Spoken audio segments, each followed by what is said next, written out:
Bonjour à tous et bienvenue pour ce nouveau journal. Nous sommes le lundi 19 décembre et voici les titres.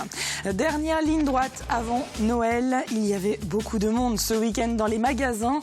Des clients sereins, mais pour ceux qui avaient anticipé, mais aussi beaucoup de clients indécis, car faire plaisir est parfois un véritable casse-tête. Protéger les populations des tempêtes, c'est aujourd'hui un enjeu majeur pour les pouvoirs publics, notamment après Xynthia. Au Pays des Olonnes, une quarantaine de mesures est prévue d'ici 2021, dont la rénovation du barrage de la Gachère. L'objectif est de protéger les 2000 habitants dans cette zone du Marais. Et puis en fin d'édition, nous nous intéresserons à l'arrivée du train en Vendée. C'était il y a 150 ans et c'est ce qui a permis notamment aux Sables d'Olonne de devenir une importante station balnéaire. L'histoire des chemins de fer fait l'objet d'une exposition actuellement dans le hall de la gare. La course aux cadeaux s'intensifie car s'il y a toujours des achats de dernière minute, par exemple ce samedi, beaucoup de clients ont profité de ce dernier week-end avant le réveillon pour remplir la hotte du Père Noël. Dans les commerces, c'était donc l'effervescence, ambiance aux flâneries à La Roche-sur-Yon, Apolline Laurent.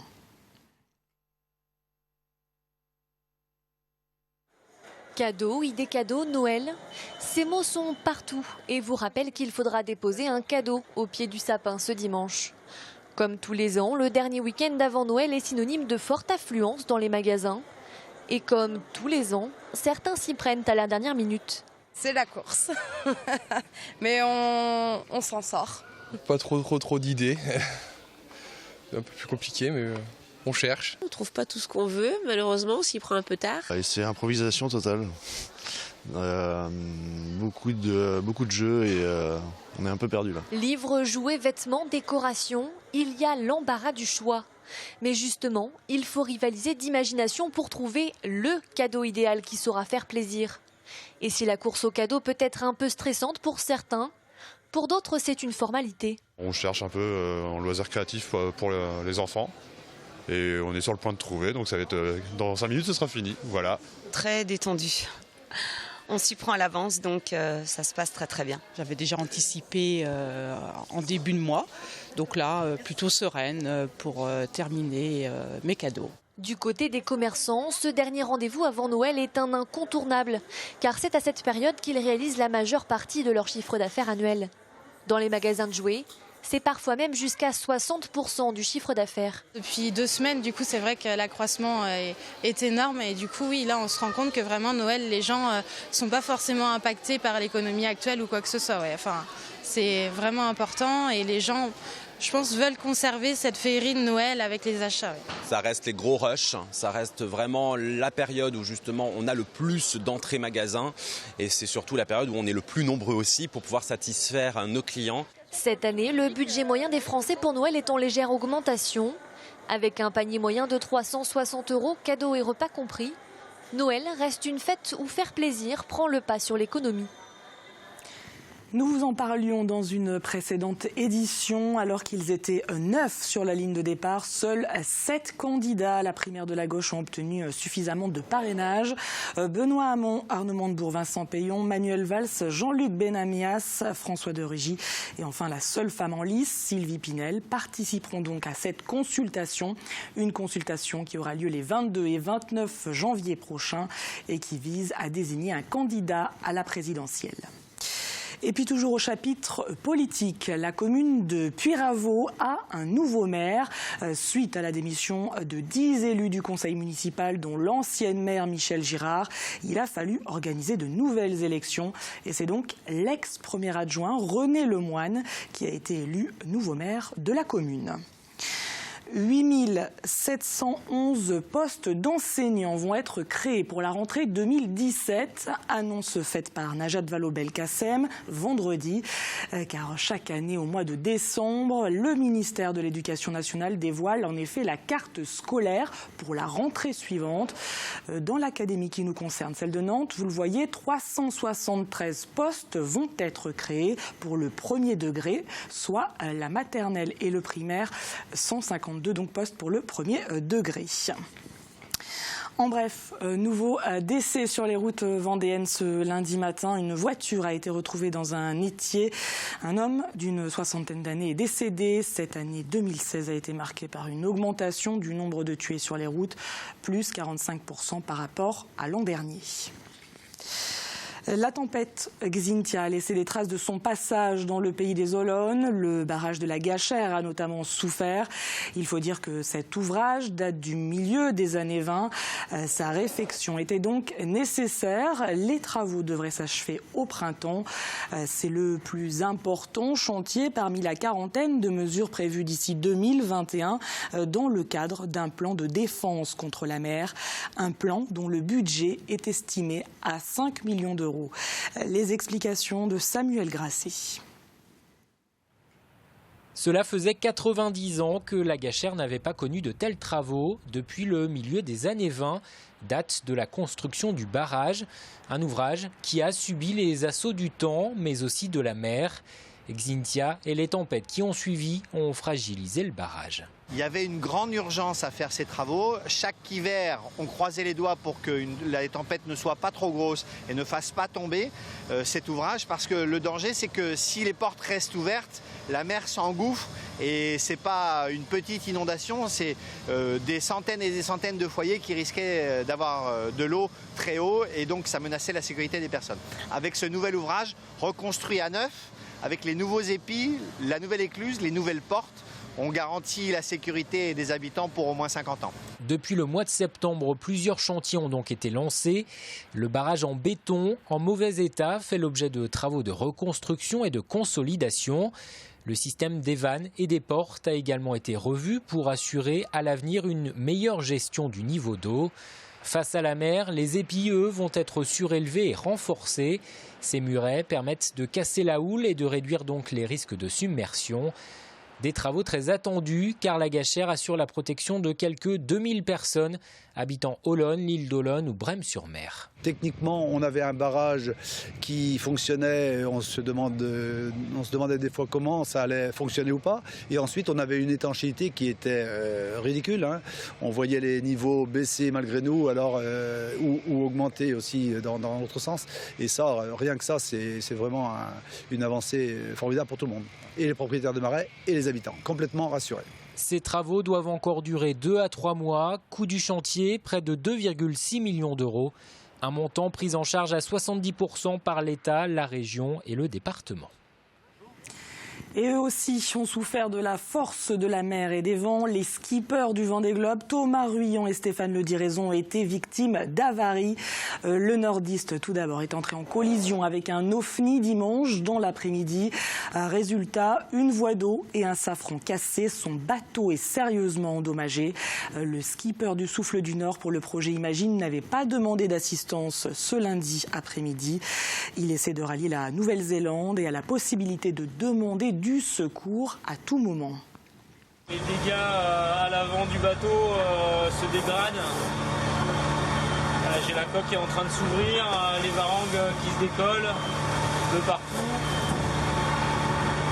Et du coup, j'essaye de faire route là sur le sud de la Nouvelle-Zélande. Je suis pas sûr que tout ça tienne jusque là.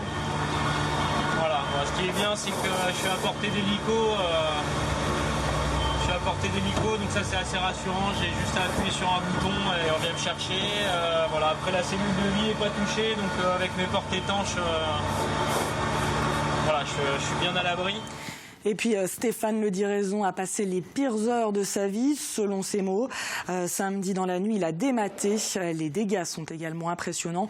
Le skipper fait route vers l'Australie. Et puis pendant ce temps-là, Armel Lecléache continue de creuser l'écart.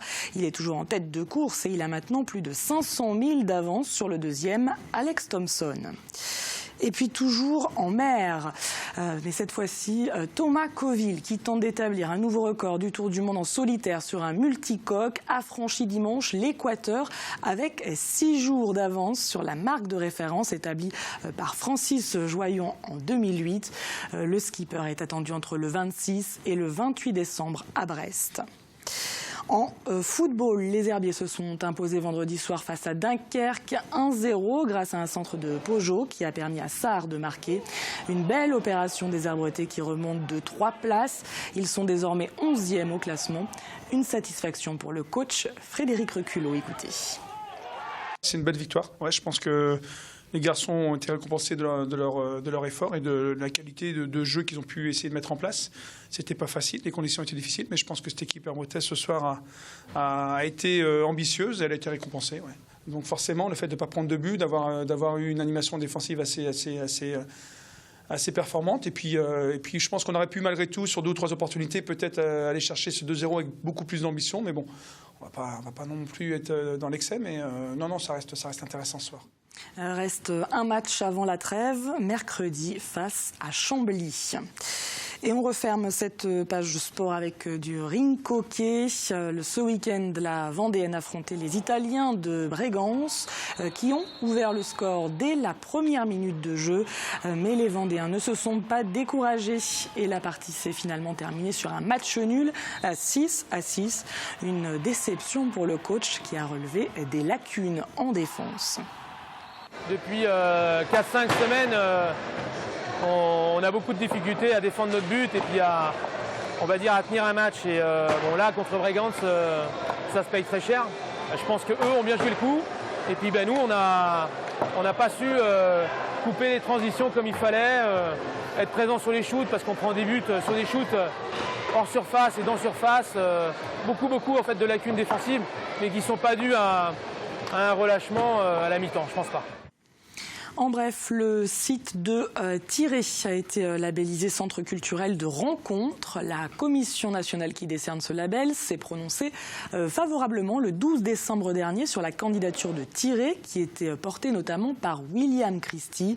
Le célèbre musicien franco-américain vient donc d'être récompensé une nouvelle fois pour la mise en valeur du patrimoine. Les jardins de William Christie sont depuis 2004 labellisés jardins remarquables. Le logis, lui, a été inscrit à l'inventaire supplémentaire des monuments historiques en 2006. Il y a 150 ans, le premier train arrivait en gare des Sables-d'Olonne, le 29 décembre 1866, reliant ainsi la capitale à la Vendée. Une avancée importante qui a permis de transformer la ville en une grande station balnéaire. Le commerce a également pu se développer. Et cette histoire fait aujourd'hui l'objet d'une exposition dans le hall de la gare. Une exposition qui a pu voir le jour grâce au fonds des archives départementales, des archives aussi de la SNCF et celle des Sables-d'Olonne. Reportage Grégoire de Châtillon. La place de la gare des Sables s'appelle désormais la place Napoléon III. Une inauguration en grande pompe pour les 150 ans de l'arrivée du train dans la station balnéaire. Il y avait le chemin de fer, mais il y avait également le développement du port. Et l'empereur, puisqu'il était empereur à ce moment-là, avait des idées très précises sur le développement du commerce. C'est alors un véritable envol de la politique industrielle qui se joue au sable avec l'arrivée du train le 29 décembre 1866. Un coup de fouet considérable pour le port de pêche, les conserveries et bien évidemment le tourisme, notamment en provenance de Paris. En première classe, on mettait 12 heures et en troisième classe, on en mettait 19. Voilà, mais c'était sans aucune mesure avec les voitures antérieurement, enfin les voitures attelées aux chevaux. Il fallait 6 jours à l'époque pour rejoindre Paris. Et comme certains le disaient, il fallait faire son testament avant de partir. Là, maintenant, en 12 heures, c'était quand même relier la capitale aux Sables-d'Olonne. C'est dans ce sens-là qu'il faut le voir. C'était vraiment quelque chose de miraculeux. Le même jour sera inaugurée la gare de Napoléon-Vendée, l'un des anciens noms de la ville de La Roche-sur-Yon. À travers ces 16 panneaux exposés dans le hall de la gare, on y découvre donc à la fois l'histoire du train au sable, de son arrivée jusqu'à la venue du TGV, mais aussi des affiches d'époque, des anecdotes, les accidents et les événements qui auront marqué l'histoire de la station du littoral et du rail. La première gare était en bois et elle était donc ça c'est la gare 1881, mais celle qui était en bois se situait un petit peu plus loin sur les terrains qui étaient vers la place de la Liberté pour les Sablais, ceux qui connaissent. Les 150 ans du train au Sables d'Olonne est à découvrir jusqu'au 2 janvier dans le hall de la gare.